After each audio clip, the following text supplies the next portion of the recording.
மகாநதி அடுத்த வர எபிசோடில் பார்த்திங்க அப்படின்னா விஜய், நிவின், குமரன் சொல்லிட்டு 3 பேருமே காவேரியோட வீட்டை மீட்டு கொடுக்கணும் சாரதாமாட்ட அப்படின்னு சொல்லிட்டு பிளான் பண்ணி ராகவ வந்து கடத்துறாங்க. பசுபதியோட பையன் ராகவ வந்து பார்த்திங்க அப்படின்னா எப்படியோ பிளான் பண்ணி நிவின் மூலயமா கடத்திட்டாங்க.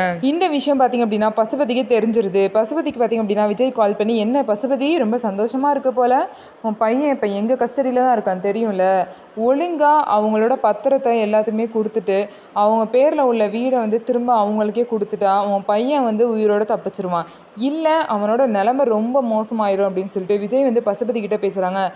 எவ்வளோ தைரியம் தான் என் பையனே கடத்திருப்பான், அவனை ஒன்றும் பண்ணிடாதீங்க, விட்டுருங்கன்னு சொல்லிட்டு பசுபதி வந்து சொல்லுவாங்க.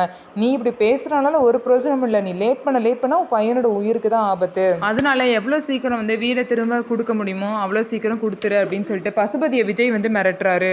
பசுபதியும் வேறு வழி இல்லாமல் பார்த்தீங்க அப்படின்னா வீட்டோட பத்திரத்தெல்லாம் எடுத்துகிட்டு வந்து இந்த விஜயை வந்து பார்க்க வராரு.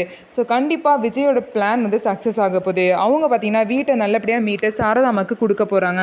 இதனால சாரதாமா நிச்சயமாக வந்து ரொம்பவே சந்தோஷப்பட போகிறாங்க. ரொம்ப நாள் ஆசைப்பட்டு நம்ம வீடு கிடைக்காதுன்னு நினச்சிட்டு இருந்தா அவங்களுக்கு 3 மருமகளும் சேர்ந்து பார்த்தீங்க அப்படின்னா வீட்டை வந்து மீட்டு கொடுத்துருக்காங்க. இதனால ஒரு மாமியாராக சாரதாமா ரொம்பவே சந்தோஷமாக இருக்காங்க. இதுக்கப்புறம் பார்த்தீங்க அப்படின்னா ஒரு பிரச்சனையும் இல்லை அப்படின்னு சொல்லிட்டு காவேரி வந்து நம்ம போகலாம், நம்ம பாட்டி வீட்டுக்கே போகலாம் அப்படின்னு சொல்லிட்டு விஜயை வந்து கூப்பிடுறாங்க. இதுக்கப்புறம் விஜய் என்ன முடிவெடுக்க போகிறாரு, காவேரியை கூட்டிகிட்டு தாத்தா வீட்டுக்கு போவாரா அப்படிங்கிறத பார்க்கலாம்.